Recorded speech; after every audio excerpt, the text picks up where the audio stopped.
नमस्कार, बुलेटिन में स्वागत है आपका और मैं हूं आपके साथ जागृति खंतवाल। रुक करेंगे खबरों की ओर। यूपी नगर निकाय चुनाव का ऐलान होने के साथ ही अब शहर की सरकार चुनने का वक्त आ गया है। निकाय चुनाव की रणभेरी बज चुकी है। सभी राजनीतिक दलों ने अपनी अपनी तैयारी तेज कर दी है। आज हम आपको 3 जगहों का हाल बताने जा रहे हैं। रायबरेली, कानपुर देहात और कानपुर का हाल बताएंगे कि वहां की जनता क्या सोचती है और उनके मुद्दे क्या हैं। तो वहीं अगर कानपुर की बात करें तो इस बार कानपुर का समीकरण बदला नजर आ रहा है। वहीं अगर बात करें कानपुर देहात की तो कानपुर देहात चमड़े की कारीगरी का हब है। यहाँ की जनता निकाय चुनावों को लेकर क्या सोचती है ये भी समझेंगे। तो वहीं अगर रायबरेली की बात करें तो रायबरेली से सोनिया गांधी सांसद हैं और ये देखना दिलचस्प होगा कि रायबरेली में कांग्रेस का क्या गुल खिलता है।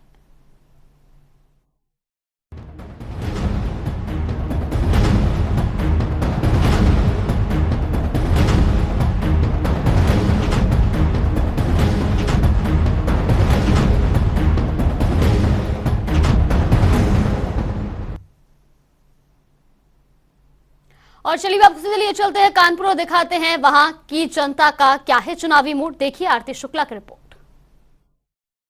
कानपुर में निकाय चुनाव की घोषणा हो चुकी है। सभी राजनीतिक दल अपने अपने समीकरण बिठाते हुए अपने प्रत्याशियों को चुनावी जंग में उतार चुके हैं। आज जनता टीवी जनता के बीच में है। सबसे बड़ा समीकरण जनता का होता है, वही तय करता है कि कौन चुनाव जीतेगा। आज जनता से हम जानेंगे कि वे निकाय चुनाव में किन प्रमुख मुद्दों में जाएंगे और उनकी क्या अपेक्षाएं हैं इस नई सरकार जो गठित होगी। आपका क्या नाम है? अवनीश।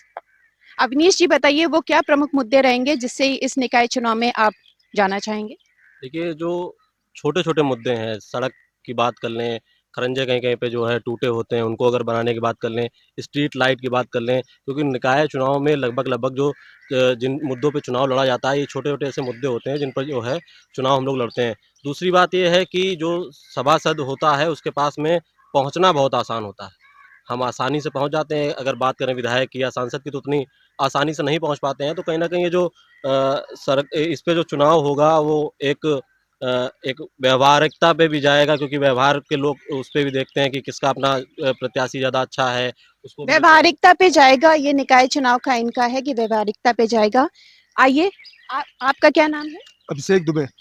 अभिषेक जी, आपसे जानना चाहेंगे जो इस समय की वर्तमान स्थिति चल रही है, क्या आप उसके कार्यकाल से बिल्कुल संतुष्ट हैं? जी, कुछ तो परिवर्तन की जरूरत है, जैसा कि आप भी देख रही हैं। अब इस बार समाजवादी पार्टी का रूल कहीं ना कहीं इस चुनाव में कुछ बेहतर रहेगा, क्योंकि ये चुनाव विकास का चुनाव है, क्षेत्रीय चुनाव है। क्षेत्र के सभी लोग जुड़ के, हमें लगता है कि सबसे ज्यादा लोग इसी चुनाव से जुड़े होते हैं, क्योंकि हर क्षेत्र से कोई ना कोई आदमी इसमें उम्मीदवार के रूप में होता है। तो जैसा कि आप देख रही हैं, हर आदमी विकास को लेकर के कहीं ना कहीं पॉजिटिव माइंड रखता है। और समाजवादी पार्टी का नारा था जी, आपका कहना है कि ये चुनाव मेन रूप से विकास के ऊपर लड़ा जाएगा। जी, आइए अगले प्रश्न पे चलते हैं। जी, आपका नाम क्या है? अंकुर त्रिपाठी। जी अंकुर जी, बताइए ये जो पिछले दिनों इतने एनकाउंटर हुए हैं, कहीं ना कहीं इसका प्रभाव क्या निकाय चुनाव पे पड़ेगा? देखिए, भारतीय जनता पार्टी जब से सत्ता में आई है उसके बाद से उन्होंने माफिया पर रोक लगाना शुरू किया है, उनके विरुद्ध कार्रवाई करनी शुरू की है। तो माफिया राज को खत्म करने पर जनता को भी खुशी हुई है, क्योंकि महिला अगर बाहर निकलती है, क्राइम्स होते हैं, व्यापारी अपना बिजनेस करता है, उससे वसूली की जाती है, तो इस तरह के लोगों को समाज में रहने का कोई औचित्य नहीं बनता। तो इसलिए माफिया पर जो कार्रवाई हुई है वो सही हुई है और उसका लोगों पर भी असर पड़ेगा और जनता खुलकर वोट करेगी। चलिए, भयमुक्त समाज की ओर हम लोग अग्रसर हैं। आइए, हमारे साथ कुछ महिलाएं भी बैठी हैं, इनसे हम जानना चाहेंगे कि अब की बार फिर से एक बार महिला महापौर हम लोगों के बनने के लिए अग्रसर हैं। तो आपको लगता है कि इसमें आप कैसी सकारात्मकता देखती हैं? मेरा नाम मिली गुप्ता है। हमारा मानना है कि कोई भी देश शिखर पे तभी पहुंच सकता है जब महिलाएं कंधे से कंधा मिलाकर हमारे साथ चले। इस बार फिर से मेयर के लिए हमारी एक महिला सीट आरक्षित हुई है और हम समझते हैं कि वो हमारे लिए ज़रूर कुछ ना कुछ अच्छा करेंगी। स्लम एरियाज़ हैं, हम देखते हैं कि वहाँ पे बहुत ज़्यादा अनएजुकेशन है, या फिर अगर उनको बहुत सारी कमियां हैं जो कि महिला के लिए वो कर सकती हैं। अगर हम महिलाएं मार्केट जाती हैं तो उनको कहीं पे प्रॉब्लम्स होती हैं, उसके लिए हम चाहेंगे कि वो पिंक टॉयलेट्स वगैरह बनवाएं, जिससे कि उनको सुविधाएं मिले। स्लम एरियाज में सैनिटरी पैड डिस्ट्रीब्यूशन करें। इन चीज़ों को लेकर मुझे लगता है कि उम्मीद है कि हमारा आगे कुछ बेटर होगा हमारे कंट्री के लिए। महिला होके महिलाओं की समस्या को वो समझेंगी, ये महिलाओं की आशा है। जी, आपका नाम क्या है? कविता कपूर। कविता जी, आप अपनी महिला पौर में कैसी छवि देखना चाहती हैं? मुझे लगता है सबसे पहले जो भी हमारी महिला पौर बने वो एजुकेटेड होनी चाहिए, क्योंकि एजुकेटेड अगर उसमें आता है पावर में, तो उससे सोसाइटी का एक विजन जो होता है उनका वो बहुत डिफरेंट होता है और उससे सोसाइटी अपग्रेड होती है। महापौर के लिए पहली जो एक बात बताई गई है कि वो होनी चाहिए एजुकेटेड। अब हम पूछते हैं दूसरी महिला से, आपका क्या नाम है? रश्मि जैन। रश्मि जी, ये बताइए कि इस समय जो महिलाओं की सुरक्षा है उससे आप पूरी तरीके से संतुष्ट हैं? कुछ हद तक तो संतुष्ट भी है, पर कुछ अभी और उसमें अच्छे और हम ऐड कर सकते हैं, जैसे पिंक चौकी बन जाए। रात को महिलाएं अभी भी इतने बेफिक्र होकर नहीं निकल पाती है, तो ये सब अगर थोड़े से और अगर हम प्रयास करें तो महिलाओं की दशा और अच्छी बेहतर हो सकती है। जी, एक सुझाव आया है पिंक चौकी का, जिससे कि महिलाएं जाके वहां पे अपनी शिकायतें दर्ज कराएं। हमारे साथ एक और महिला बैठी हुई हैं, आपका नाम क्या है? ऋचा जैन। ऋचा जैन, आपसे ये जानना चाहेंगे कि ये जो हमारी प्रेजेंट महापौर हैं, इनके कार्यकाल को आप कितना नंबर देना चाहेंगी? मैं उन्हें 10 में से 5 नंबर देना चाहूंगी। इसका कारण? कई जगह पे उन्होंने बहुत अच्छे काम किए हैं, पर कई जगह पे उन्होंने उन काम को छोड़ दिया है। जैसे कई जगह की सड़कें वगैरह इतनी खराब हैं, कूड़े की स्थिति इतनी खराब है शहर के अंदर, तो वो चीजें उनको उस पे भी ध्यान देना चाहिए। अगर हमारे आसपास सफाई नहीं रहेगी तो बीमारियां ज्यादा बढ़ेंगी उसकी वजह से। मतलब कुछ कार्य किया है, कुछ अभी होना बाकी है, सफर अभी बाकी है। हमारे साथ एक और महिला जुड़ रही हैं, आपका नाम क्या है? प्रियंका। प्रियंका जी, आपसे ये जानना चाहेंगे, क्या संदेश देंगी जो ये सब ये आते हैं चुनाव जीत के जो प्रत्याशी आते हैं, चुनावी वादे करते हैं, क्या आप संतुष्ट हैं कि फिर ये आके आपसे फिर से आपके सोसाइटी में आके, आपके वार्ड में आके फिर से आप लोगों का हाल जानते हैं कि फिर चुनावी वादे करके फिर अगले ही चुनाव में दिखते हैं? ज्यादातर तो नहीं दिखते हैं, लेकिन फिर भी अब कुछ 5-10 सालों से हमें दिखने लगा है कि जो काम वादे किए गए हैं वो उसमें 60-70% काम किए जा रहे हैं। नहीं तो फिर बाद में ये लोग कभी नहीं दिखाई पड़ते। जी, ये थी संक्षिप्त चर्चा।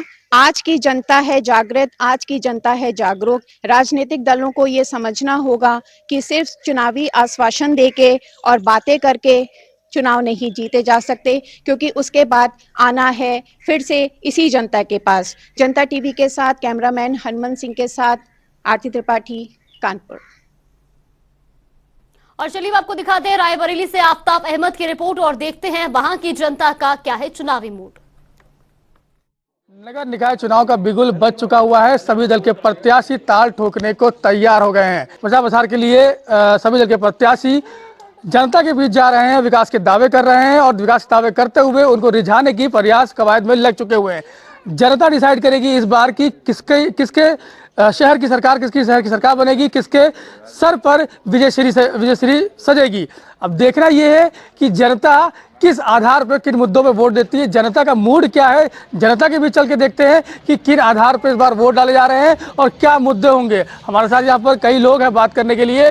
मैं अली मियां कॉलोनी में, शहर के अली मियां कॉलोनी में खड़ा हूँ। यहाँ पर क्षेत्र के कई लोग मौजूद हैं जिनसे जानते हैं कि पिछला कार्यकाल कैसा रहा और इस बार वोट किन आधार पर किए जा रहे हैं। क्या नाम है आपका? लाडे जी, नगर निकाय चुनाव आ चुका है, जनता के बीच प्रत्याशी आ रहे हैं और विकास का दम भी भर रहे हैं। इस बार आप किस तरह से उनको वोट देंगे? मुद्दे क्या होंगे आपके, क्या समस्याएं रही पिछले कार्यकाल में जो अभी तक दूर नहीं हुई?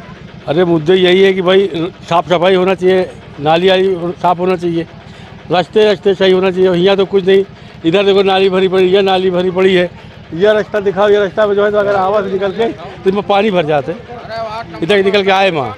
और जबकि यहाँ कोई काम, जो इलियाक रहे जब चेयरमैन, तो जो काम वो इंटरलॉक के बन गई और उन्हें तो कोई काम ही नहीं हुआ अभी तक।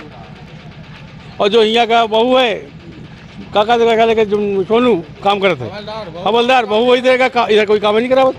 ये पूरी नाली देख लो यहाँ तक, या अली मियां कॉलोनी के अंदर देख लो, सब नाली भरी पड़ी है, सीवर लाइन उनकी चौक पड़ी बहाकर पानी, यही काम है यहाँ। तो लोगों की समस्या नाली को लेकर कुछ ज़्यादा है कि नालियां यहाँ बजबजा रही हैं, पानी की समस्या है, पानी भर जाता है, जलमग्न हो जाती है, रोडें जलमग्न हो जाती है, लोगों को निकलने में समस्याएं होती हैं। और भी लोग हमसे बात करने के लिए, इनसे भी जानते हैं। क्या नाम है आपका? जी मोहम्मद सफ़ीर खान। सफीर जी, नगर निकाय चुनाव आ चुका हुआ है, लोग प्रत्याशी आपके बीच में आ रहे हैं, किस तरह किन मुद्दों को लेकर आप इस बार वोट कर रहे हैं? भाई देखिए यहाँ के मामला तो आप खुद देख रहे हैं, सब कितनी नाली कैसे हमारे घर के पास पानी भरा रहता है। हम लोग को नमाज के जाने के लिए इतनी परेशानी, गाड़ी से निकलो छींटे पड़ गई, पूरा सब मामला गली की तरफ पानी भरा हुआ है पूरा। आप फोटो खींचे चल के देखिए, पूरा कितना हालत ख़राब है, मतलब कोई रास्ते सही नहीं, सब नालियाँ भरी हैं, सब उसमें कूड़े भरे हुए हैं, कोई सफाई वफाई का यहाँ काम नहीं है, कोई सिस्टम, सब गलत सिस्टम है यहाँ का। अब वोट कैसे कौन लेगा, वोट कैसे किसको दिया जाए, क्या किया जाए? तो इसीलिए हम पुराने लाडले भाई, इनसे हमने पूछवाया, हमने कहा ये चलो हम बाहर रहते हैं, ये बताएंगे सही बात, लेकिन सब मामला नालियों का सारा खराब है, कोई ठीक नहीं। तो मूलभूत समस्याएं नाली है, पानी है, जिनको लेकर लोग इस बार चुनाव मैदान में होंगे और इसी के आधार पर वोट भी करेंगे। अब और भी लोग हैं हमसे बात करने के लिए। क्या नाम है आपका? अशोक कुमार। अशोक जी, नगर निकाय चुनाव आ गया है, प्रत्याशी लोगों के बीच जा रहे हैं, विकास करने का दम भर रहे हैं। किन मुद्दों को लेकर इस बार आप लोग सरकार बना रहे हैं, शहर की सरकार बना रहे हैं, और किन मुद्दों को लेकर इस बार वोट करेंगे? देखिए मुद्दे तो बहुत सारे हैं। यहाँ जो भी प्रत्याशी आता है, पिछली बार प्रत्याशी थे वो भी खाली लालीपॉप पकड़ा के चले जाते हैं। विकास की बात करें अगर, तो यहाँ वृद्धा पेंशन योजना नहीं है, वृद्धा योजना नहीं है, प्रधानमंत्री आवास योजना एक भी मकान बता दीजिए यहाँ बना के गए हों, कोई काम नहीं किया। आज भी रोडें वैसी की वैसी नाली भरी हैं, कोई काम नहीं किया जाता। खाली आते हैं, जनता का लालीपॉप बता के चले जाते हैं, हम ये करेंगे, हम वो करेंगे, कोई कार्य नहीं। आप देख सकते हैं कोई कार्य नहीं हुआ। नगर पालिका ने विकास किया है, शहर को सुंदरीकरण बनाया है, कई क्षेत्रों में पार्क भी डेवलप किए हैं, तो क्या वो विकास नहीं है? क्या विकास है? पार्क कहाँ बना बताइए, कहाँ बना पार्क? कहाँ विकास हुआ है? पार्क से जनता का पेट भरता है क्या? जनता की मूलभूत सुविधाएं मिलनी चाहिए, एक भी सुविधा नहीं मिलती है। क्या सुविधा मिलती है? कोई सुविधा नहीं थी भाई। इससे पहले सरकार पूर्णिमा श्रीवास्तव बैठी थी, उनसे पहले हमारे मन्नी जी थे, उनके उसमें काफ़ी कार्य हुआ है। आज भी जाइए उनके निशानदेही है, आज भी उनके दिखता क्या कार्य किया, क्या कार्य नहीं किया। यानी इससे पहले जो चेयरमैन थे उन्होंने काम नहीं किया, उससे पहले जो चेयरमैन थे उन्होंने काम किया, उनका विकास दिखाई पड़ा। और भी लोग हमसे बात करने के लिए, इनसे भी जानते हैं। क्या नाम है अभी आपका? शैनूर खान नाम है मेरा। शैनूर जी, नगर निकाय चुनाव आ गया है, किन मुद्दों को लेकर इस बार वोट करेंगे? क्या समस्याएं रही हैं जो प्रबलता से अभी भी खड़ी हुई हैं और दूर नहीं हो पाई? देखिए सबसे पहले तो विकास का मुद्दा होगा, और रायबरेली में समस्या इस कदर है कि आप जहानाबाद से आइए, वहाँ की रोड देखिए, और आप उससे थोड़ा सा और बढ़िए तिपला की तरफ देखिए, वहाँ टूटी फूटी रोडें। बल्कि सिटी की जहाँ हम खड़े हुए अलीमिया कॉलोनी वार्ड नंबर 2 में, यहाँ की तो ऐसी नालियाँ की बरसात आती है, नालियाँ ही बह जाती हैं। तो विकास है, हम लोग सोच रहे हैं, बाकी जनता तय करेगी। 4 तारीख को हम लोग फैसला करके वोट डालेंगे और 13 तारीख को निर्णय आ जाएगा। मुद्दे नाली, सड़क, पानी, ये सारी चीज़ें हैं। कई सड़कें ऐसी ख़राब हैं, इनको बताया जा रहा है, जिनकी वजह से एक्सीडेंट हो रहे हैं, दुर्घटनाएं हो रही हैं, लोग मर भी रहे हैं।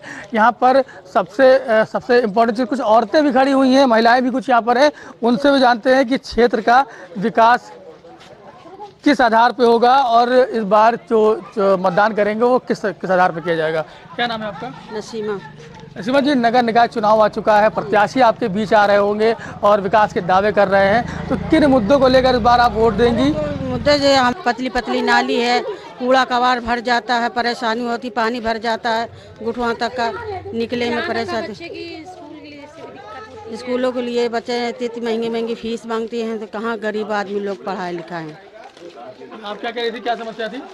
जिससे यहाँ पर हमारी बच्ची के लिए भी है, अब जिससे परेशानी बहुत होती है, बच्ची के लिए पढ़ाई के लिए है, और भी जिससे चलने के लिए रास्ता नहीं है सही, लैट्रिन बाथरूम भी है, वो भी हमारे यहाँ भी नहीं आया। हम लोग गरीब आदमी हैं और मेरा घर भी टूटा फूटा पड़ा हुआ है, इससे में तो कुछ भी समस्या यहाँ पे नहीं हल होता है ना।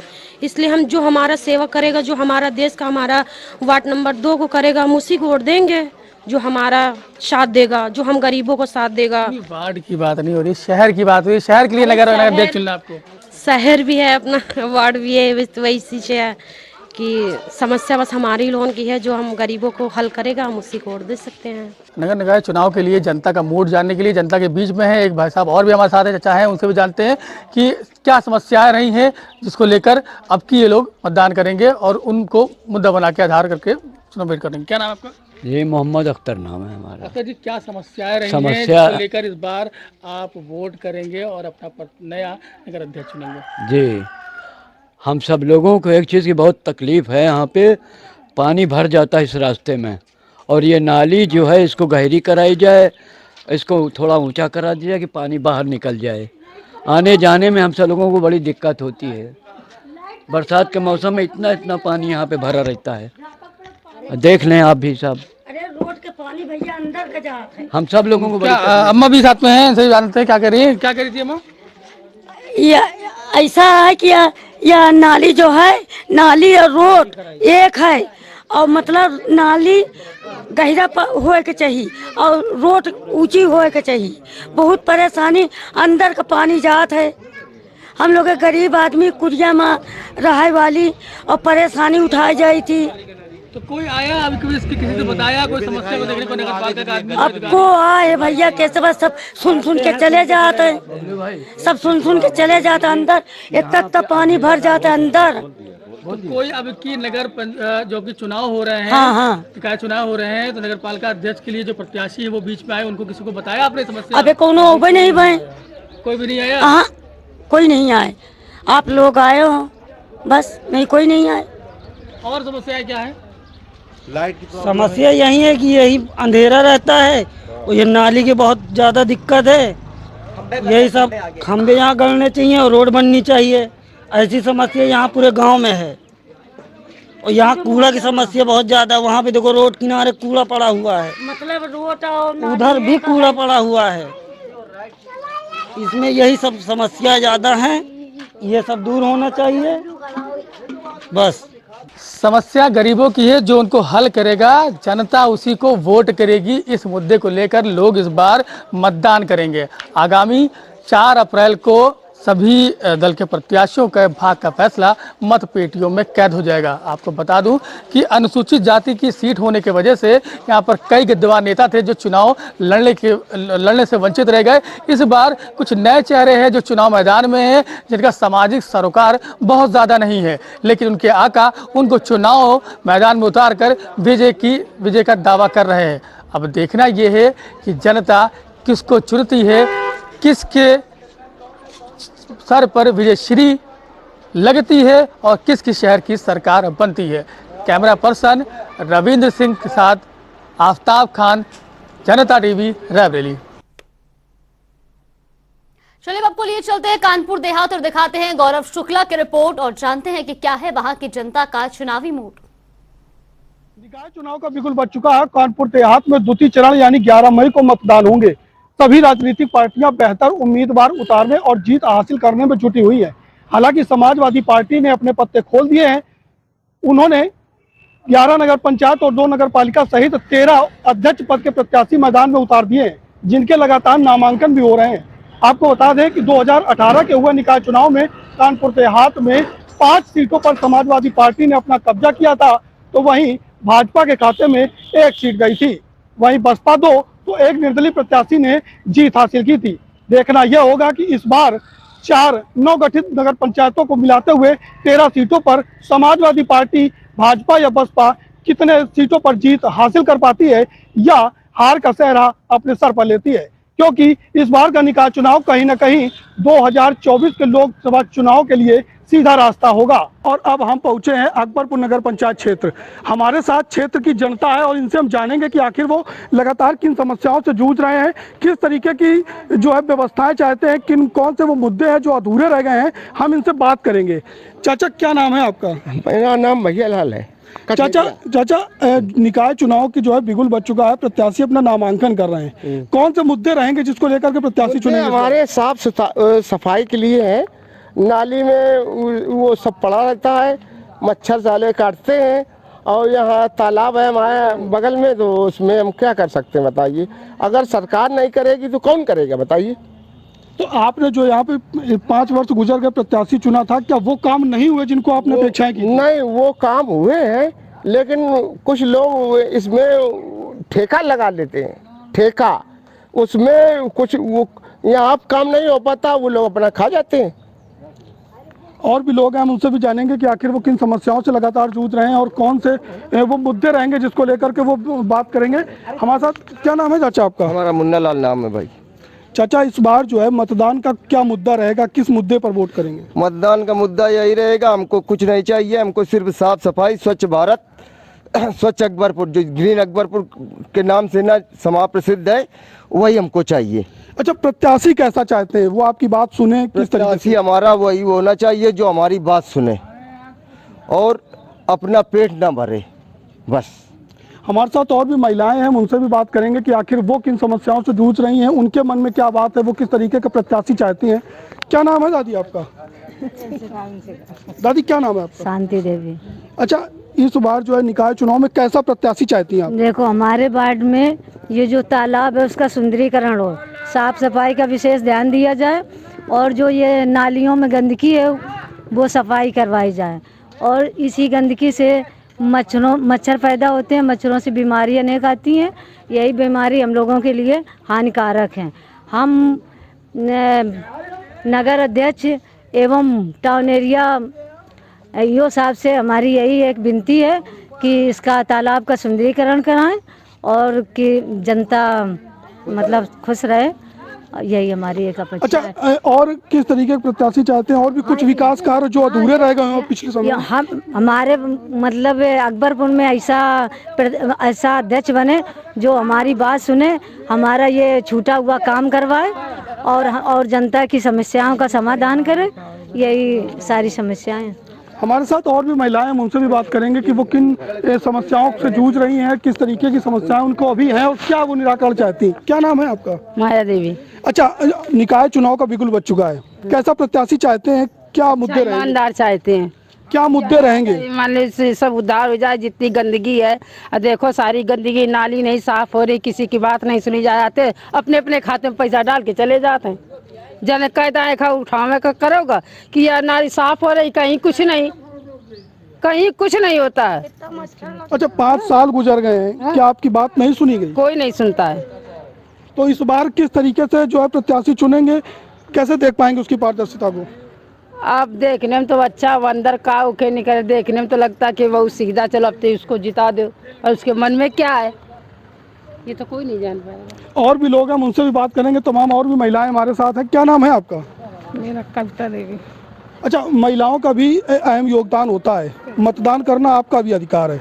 क्या मुद्दे रहेंगे, किस तरीके का प्रत्याशी चाहती है इस बार आप?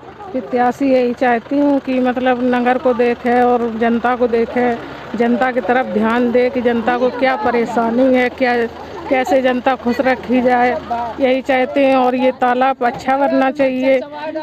कई बार तालाब का नंबर आया है, नहीं लगा, और हमारे छोटे छोटे बच्चे हैं, खेलते रहते हैं और बीमारियां बढ़ती हैं, इतनी मच्छर वगैरह रहते हैं, दिक्कत होती है।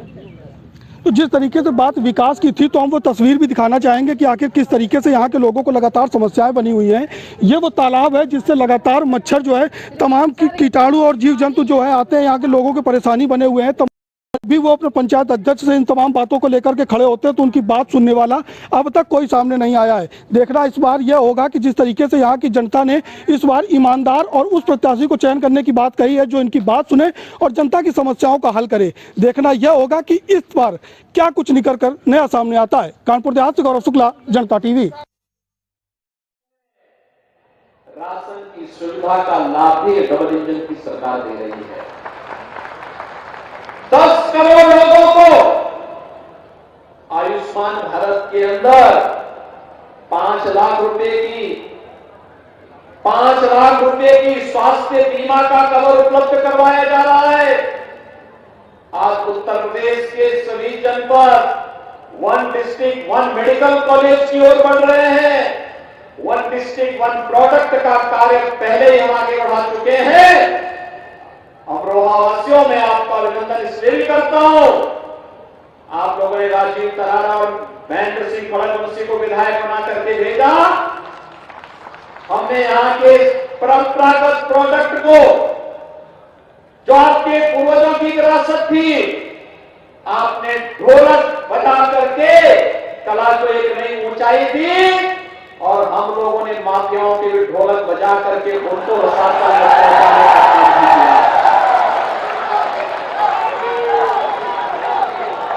आज प्रदेश में कर्फ्यू नहीं, कावड़ यात्रा चलती है।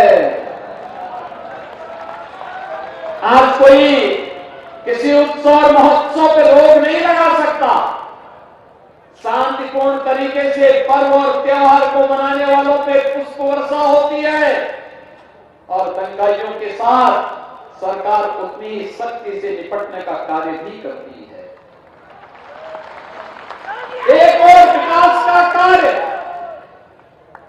गरीब कल्याणकारी योजनाओं को बिना भेदभाव के हर नागरिक तक पहुंचाने का कार्य और दूसरी ओर सुरक्षा व्यवस्था पूरी तरह मजबूत करने का कार्य आपके अमरोहा जनपद के